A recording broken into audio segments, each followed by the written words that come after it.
buenos días a todas y todos quienes nos acompañan el día de hoy. Mi nombre es Violeta Chávez Bautista y les agradecemos desde este ciclo estarnos acompañando durante la serie de entrevistas que ya han podido ver y las que siguen.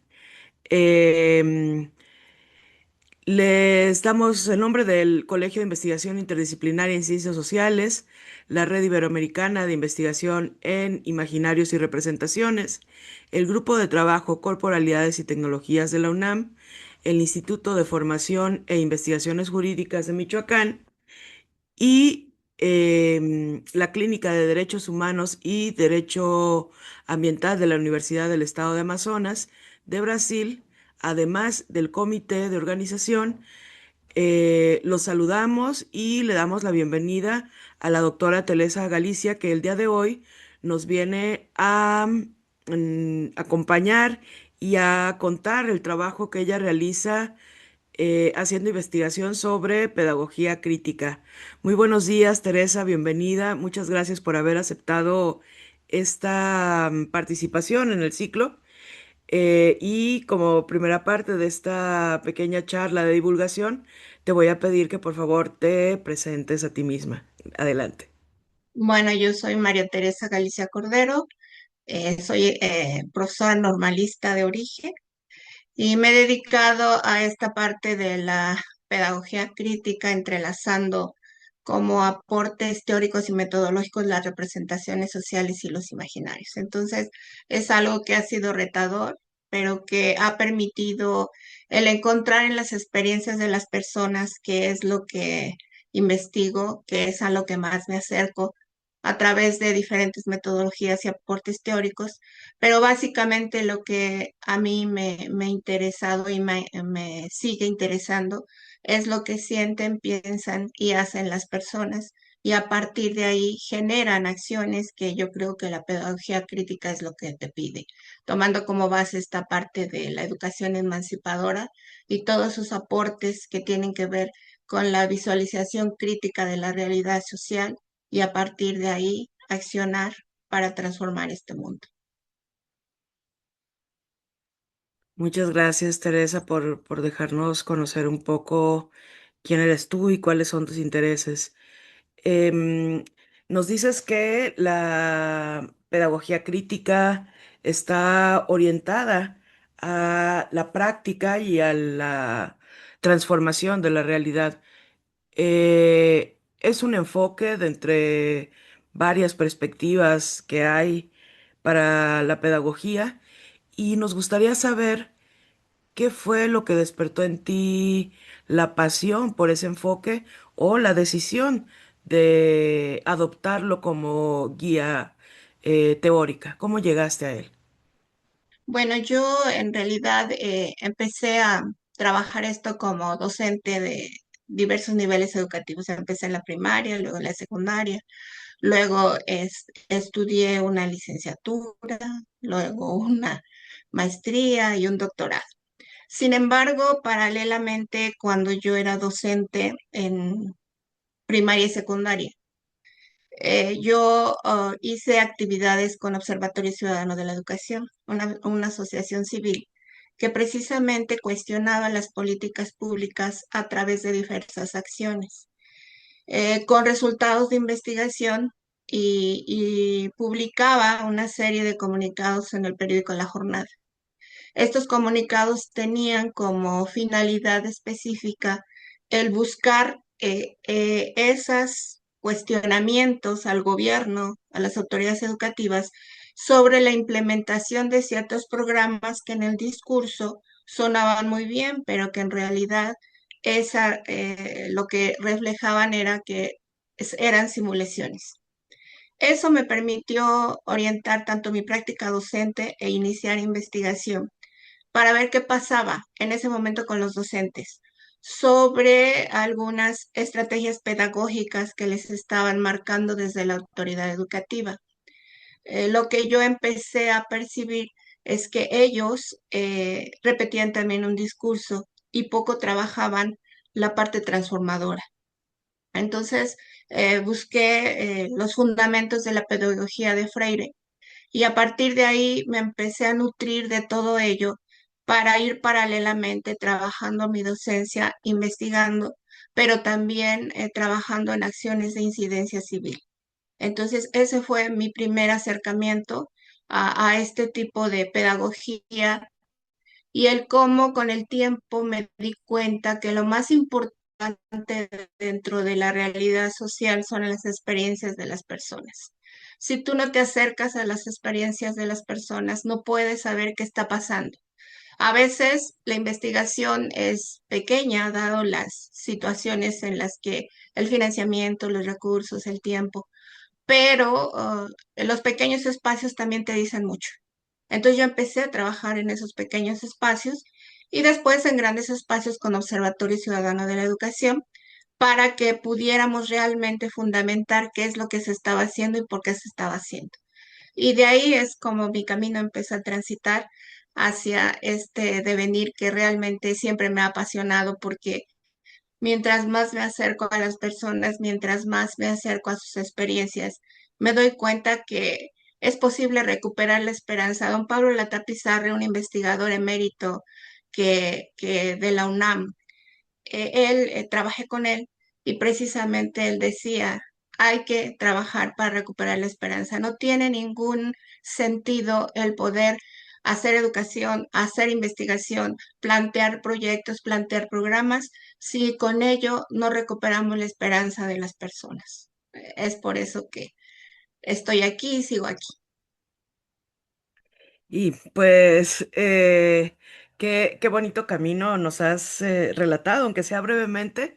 Y lo que puedo observar es que fue tu propia praxis como profesora confrontada o la que te confronta con la discursividad institucional y es tu propia sensibilidad la que te permite reconocer que hay una disonancia entre estos dos fenómenos, ¿no? Por un lado, lo que se afirma que está sucediendo desde las instituciones educativas y por otro, lo que de hecho sucede desde la perspectiva de una profesora que ejerce cotidianamente esta labor. También llama la atención como algo em, propio de la perspectiva teórica en la cual te encuentras el hecho de generar comunidades de conocimiento, de integrarte a un grupo mucho más amplio y no suponer que desde la individualidad se pueden construir grandes cambios.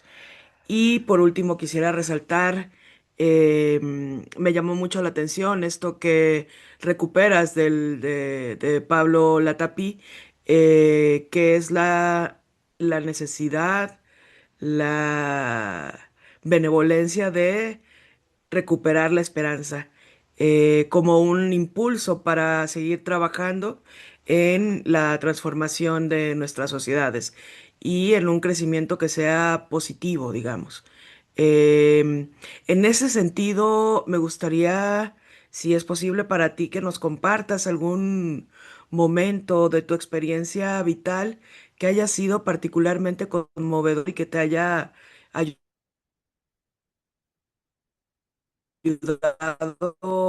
a...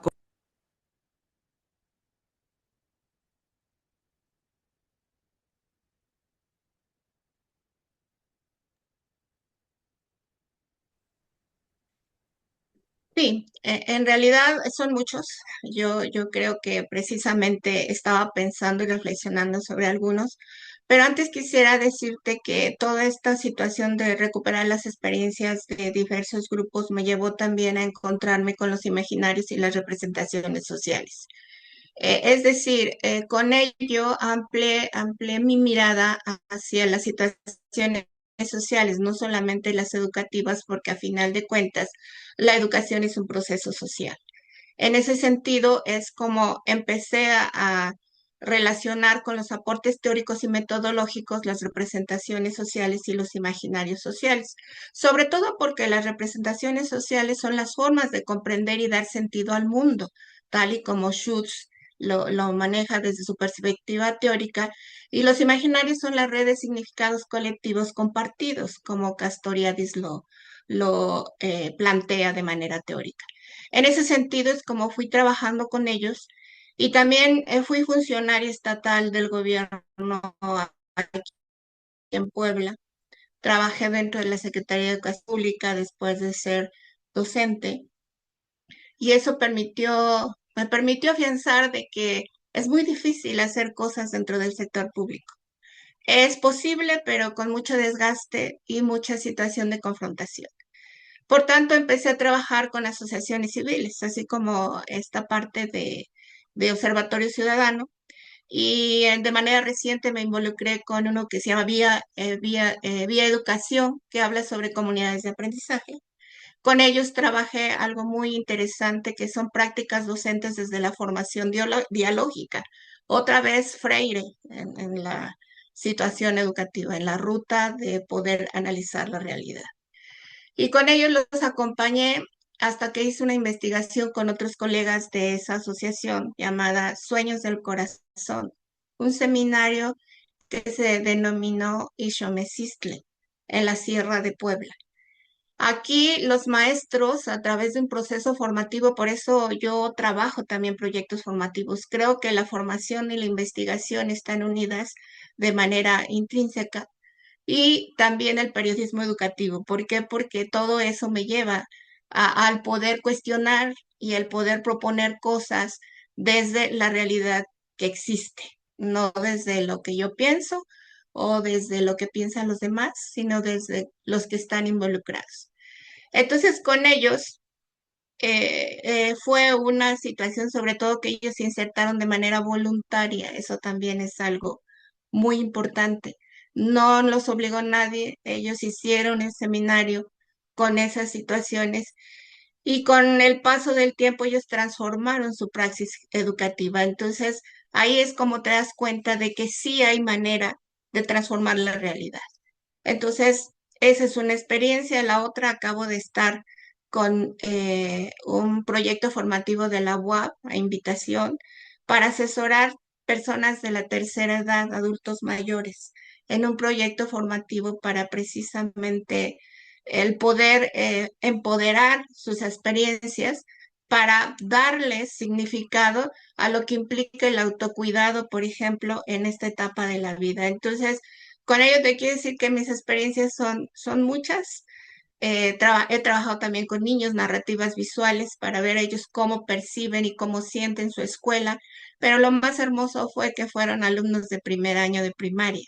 Entonces ellos con toda su ingenuidad y a través de dibujos y a través de entrevistas pude encontrar cómo ellos ven a su escuela, cuál es su representación social de la escuela. Entonces, bueno, como ves, hay muchas cosas que yo podría contar, pero dada la brevedad del tiempo, están mis publicaciones. De todas las investigaciones que hago y de los proyectos hay libros. También trabajé con migrantes retornados y por ahora una de las cosas que tengo pendiente es ir a Estados Unidos para ver de primera mano qué está pasando con los mexicanos que están viviendo allá y que están viviendo esta pesadilla de las deportaciones. Es algo que tengo como muy dentro de mi corazón porque los veo, pero yo quisiera acercarme y ver en realidad cómo están, porque seguramente están haciendo situaciones de resiliencia y de resistencia. Entonces, eso es lo que me importaría investigar para poder después divulgar y hacer ver que podemos hacer mucho, aunque sea, insisto, en nuestros pequeños espacios. Interesante, Teresa. Noto que por esto último que dijiste, que tienes el presupuesto de que las personas con las cuales trabajas son capaces de incidir y que no simplemente están como objetos sobre los cuales ocurren circunstancias. También es posible pensar a partir de lo que nos has comentado, que en tu experiencia vital, académico, profesional, hay tanto momentos de enorme satisfacción por el contacto que tienes con las personas con las cuales trabajas, como grandes retos, ahora que nos contabas sobre tu experiencia,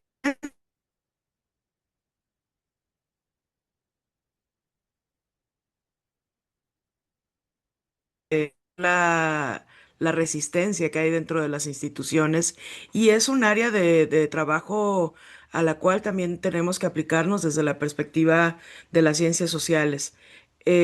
Ahora, recuperando esta parte inicial en esta pregunta en la que nos decías, bueno, no solamente me encargo de pensar el fenómeno educativo, sino la educación dentro del contexto social, comprendiendo que es un fenómeno social.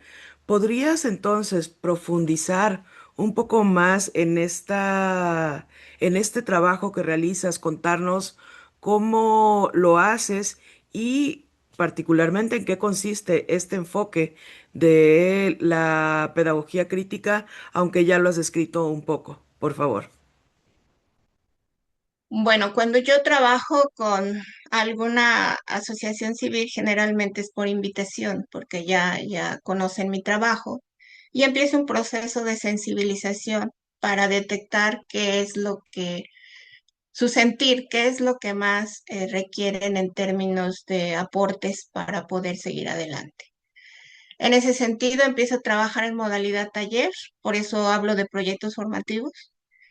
Y con ello nos vamos encaminando generalmente a tratar de entrar en su situación personal para después generarla de manera colectiva. Una vez que tengo eso, empiezo a trabajar narrativas, que es lo que más me gusta, tanto oral como escritas. Y a ellos yo me he dado cuenta que la mayor parte de las personas les gusta narrar su experiencia, pero para ello necesitan soporte metodológico y teórico. Eso es lo que primero trabajo para después tener un producto. En este caso, por ejemplo, las personas mayores el día de ayer me entregaron su narrativa escrita que primero grabaron a través de un guión. Pero entonces ya viene la parte esta de acercarme un poco con entrevistas a profundidad con ellos para precisamente sobre su narrativa encontrar aquellos puntos que pudieran tanto ser muy individuales como después ser del grupo, por ejemplo, los adultos mayores, qué es lo que más importa para ellos en esta etapa de su vida. Y así voy haciendo esta parte de trabajo de campo para después, ya teniendo los productos, empezar a analizar y utilizar la metodología de y los aportes teóricos de las representaciones sociales, el método biográfico narrativo, los aportes teóricos de Schuss. Es decir, voy buscando y por eso llamé a la conferencia Entretejiendo Experiencias, porque eso es lo que hago, entretejer experiencias para ir haciendo la trama y después la urdimbre de todo lo que implica este tejido para empezar a trabajar unos posibles resultados. Y después los comparto con las personas con las que he trabajado esto porque, como tú dices, a mí me nutren mucho y yo llego a tener una relación de mucho afecto con ellos y porque ellos se dan cuenta que yo valoro lo que son, lo que piensan y lo que hacen. Y creo que eso como investigadores nos ayuda mucho para poder hacer lo que Felipe Aliaga mencionaba de la investigación sensible. Tiene que ser sensible, tiene que apasionarte, porque si no es así, la investigación no tiene sentido. Y otra cosa, debe tener impacto social, porque hacer una investigación nada más para ti o para publicar sin tomar en cuenta a las personas que participaron, pues yo creo que no es una buena investigación, desde mi punto de vista, claro. Sí, en este último sentido, creo que a quienes nos acompañan les sorprendería conocer cuántas investigadoras e investigadores hay en nuestro país, en nuestra América y en el resto del mundo que realmente tienen un compromiso ético con las personas y los temas que abordan. Em, si bien es cierto que existe esta investigación que puede estar orientada a la erudición, la verdad es que hay una vinculación muy importante entre quiénes somos como personas, cada una de nosotras, y qué es lo que investigamos. Porque imagínense ustedes,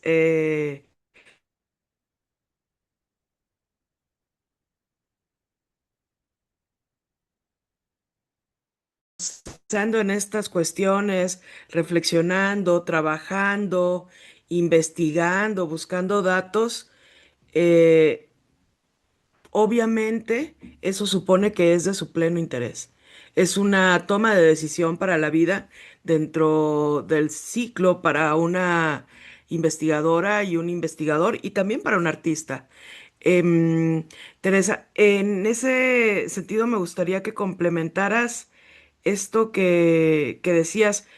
Por lo que te escuchamos, parece que esta pedagogía crítica, de esta perspectiva crítica, de la que manejas para tu investigación tiene tanto una dimensión teórica como es decir, una serie de supuestos que te permiten definir tus conceptos e interrelacionarlos, tanto como una estructura metodológica que te orienta para relacionarte también a ti con las personas con las que tienes contacto de esta manera que podríamos calificar de afectuosa.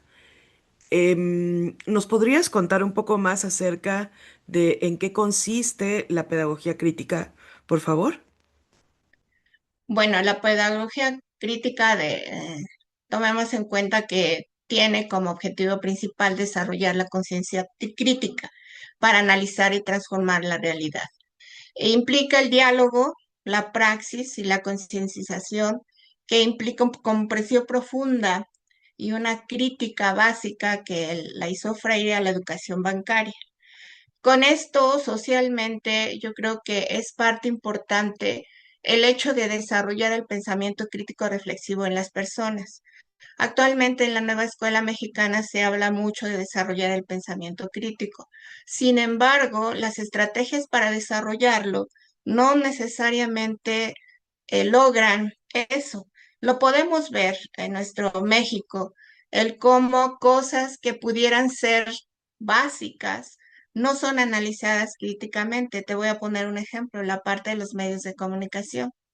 ¿Por qué las personas en México con una noticia falsa o simulada o hecha de a modo para alguien, la gente no reflexiona?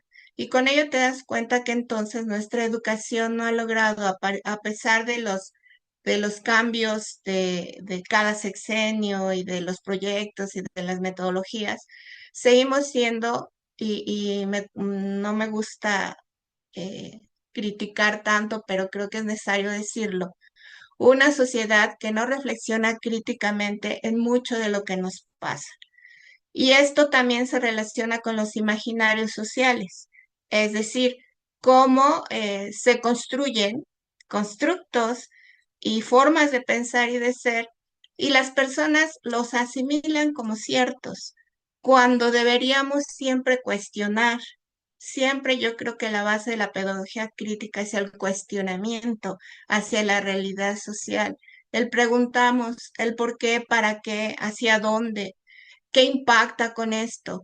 Y con los niños sería posible hacerlo. Si tú trabajas con los niños, el desarrollo del pensamiento crítico y los enfrentas a la realidad social, entonces tú podrías hablar de sujetos reflexivos que van a ser unos ciudadanos informados y responsables, cosa que podemos contar, desgraciadamente, por unidades, ni siquiera por decenas. Yo lo veo así.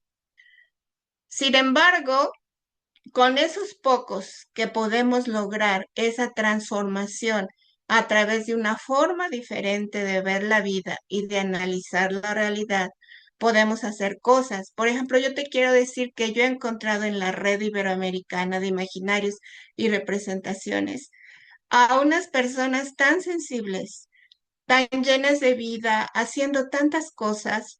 Yo cuando conocí a los grupos en los workshops internacionales a los que he asistido, de verdad no puedo dejar de felicitarme por estar en una red de ese tipo. Ese es el tipo de personas que necesitamos, es el tipo de personas de investigadores sensibles, críticos, que aportan. Y yo quisiera que también los ciudadanos en general fuéramos así, pero para eso hay que formar. Por eso, desde mi punto de vista, la pedagogía crítica es un eje fundamental para formar ciudadanos responsables, no solamente en la escuela, sino a nivel social. Por eso, yo lo que hago, cómo desarrollo el pensamiento crítico desde mi visión muy personal, fomentando la participación informada en procesos de transformación social, empoderando a los grupos vulnerables a través del desarrollo precisamente del análisis crítico de la realidad. Entonces, si tú conjugas todo ello y aparte puedes estar con las personas y nutrirte de sus experiencias, ya hiciste muchísimo y te has nutrido muchísimo también. Por supuesto,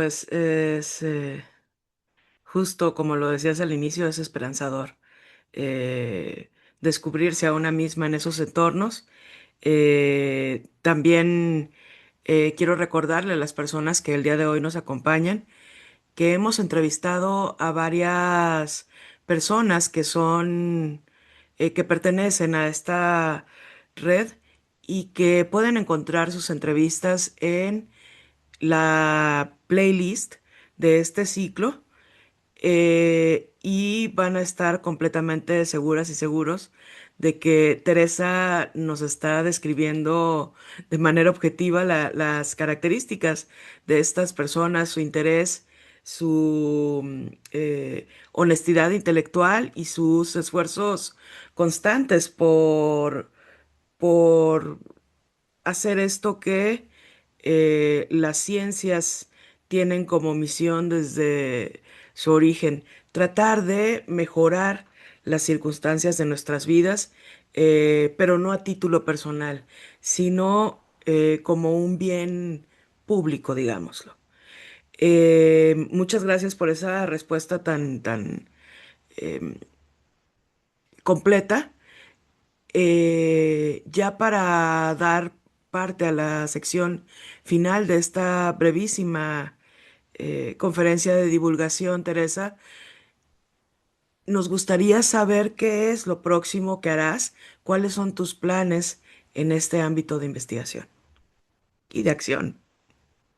Bueno, seguir trabajando con asociaciones civiles, creo que ese es mi lugar preferido para poder desarrollar proyectos formativos. Hacer una asociación civil. En este año voy a implementar esta parte de accionar desde la sociedad civil porque me sigue ese gusanito de ser ciudadano.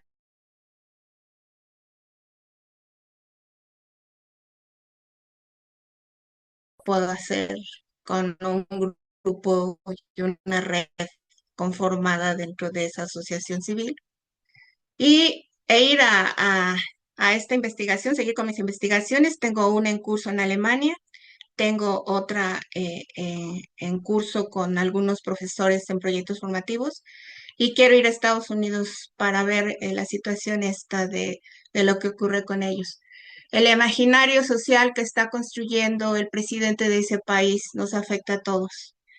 Y bajo esa situación tenemos que buscar alianzas para poder contrarrestar y seguir viviendo en este mundo donde realmente la paz, la solidaridad y la tolerancia nos acompañan.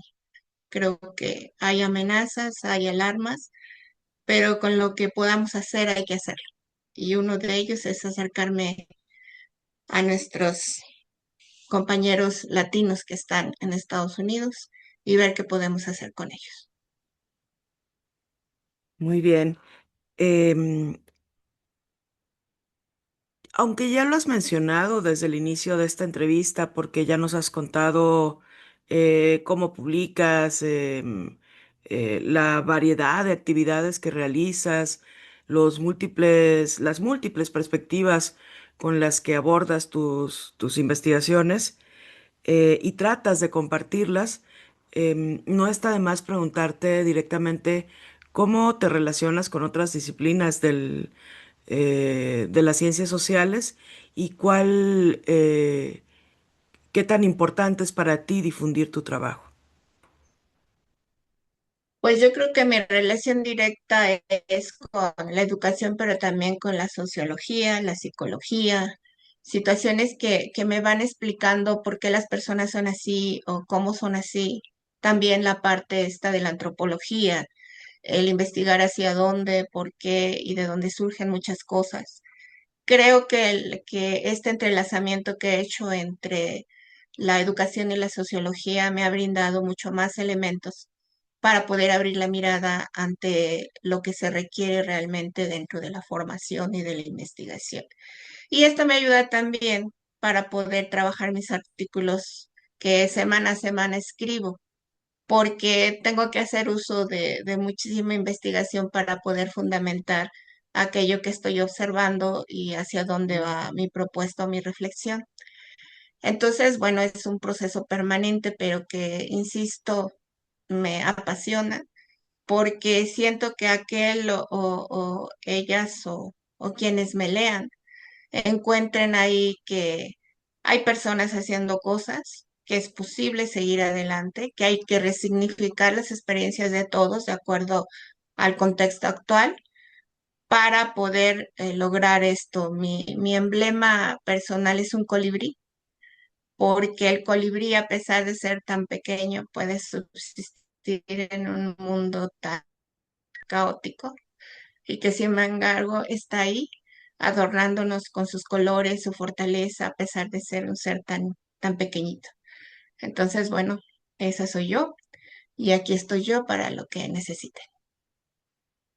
Muchísimas gracias, Teresa, por estas palabras también tan emotivas que seguramente encontrarán eco en alguna o alguno de quienes hoy nos acompañan.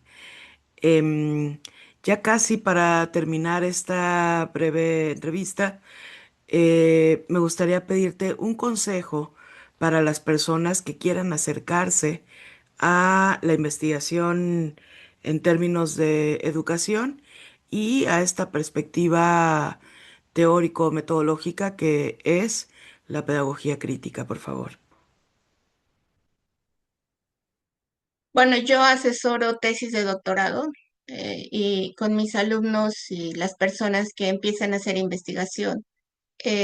Lo primero que les digo es que observen su realidad cotidiana. En esa realidad cotidiana específicamente habrá alguna problemática en la cual quieran profundizar y proponer situaciones posteriores una vez que terminen su investigación. Pero en esta parte yo siempre he dicho que todo es contexto. Es decir, tú no puedes ver un problema desde fuera del contexto de donde lo vas a investigar, porque eso determina mucho más, determina lo teórico, determina lo metodológico, determina las herramientas metodológicas que vas a utilizar e inclusive el análisis de resultados, porque si tus resultados no tienen nada que ver con la parte contextual ni con la parte de tener un problema específico y sobre ese trabajar, pues entonces ahí estamos perdiendo muchísimo en el tiempo, dinero y esfuerzo. Entonces, pues hay que situarse, empezar a investigar, yo digo desde algo pequeño, no intentemos hacer investigación macro cuando no tenemos ni el grupo ni los recursos para hacerlo. Entonces, bueno, hay que definir exactamente eso y planearlo muy concienzudamente, tomando en cuenta un cronograma que te permita empezar a avanzar de manera concreta para seguir con pasos firmes sobre lo que pretendes investigar. Y bueno, sobre la marcha hay muchas cosas, pero bueno, eso lo va uno aprendiendo también. el investigador se hace en el campo. Entonces, bueno, habrá cosas que hay que tener que preguntar, leer y buscar a las personas que seguramente les podrán compartir sus experiencias y ayudarles para seguir adelante. Y aquí estamos.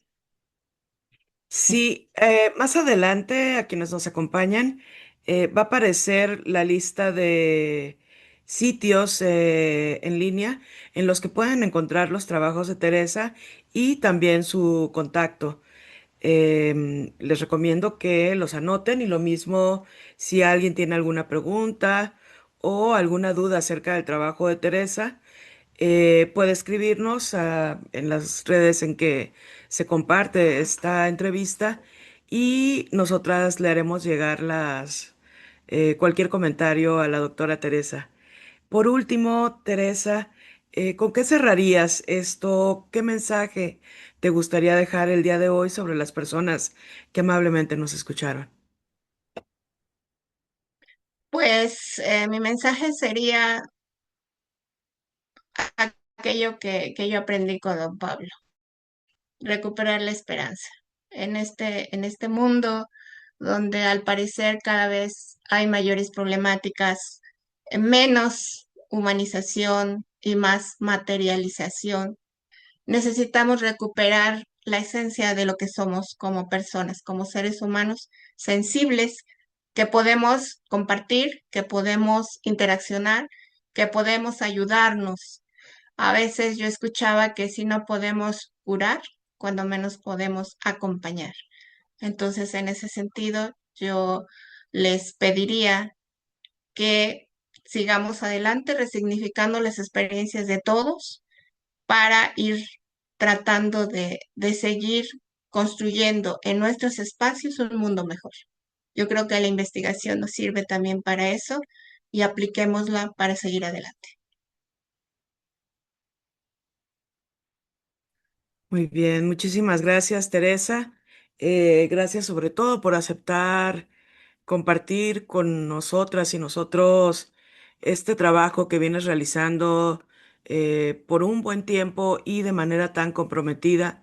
Gracias por las explicaciones que nos has dado el día de hoy para comprender a qué se refieren, incluso en los medios de comunicación, ahora en México, precisamente cuando se habla de la nueva escuela mexicana. Em, los invitamos a todas y todos a seguir a Teresa en sus redes sociales que van a aparecer, como les comentaba al final de esta breve entrevista.